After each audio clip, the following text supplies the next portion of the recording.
নমস্কার, টুসি কুটির শিল্পের আরও একটি ব্লগে তোমাদেরকে স্বাগত। তো বন্ধুরা, আমার হাতে যে শোলা দেখতে পাচ্ছ তোমরা, এগুলোকে আমরা শোলা বলি। এর আগের ভিডিওতে আমি তোমাদেরকে বলেছি।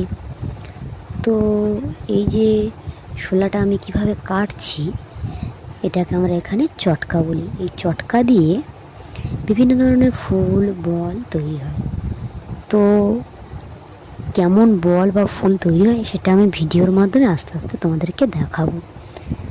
তো ভিডিওটি তোমাদের কেমন লাগছে আমাকে একটু কমেন্ট করে জানিও, আর যদি ভালো লেগে থাকে অবশ্যই একটা সাবস্ক্রাইব করে দিও। ধন্যবাদ।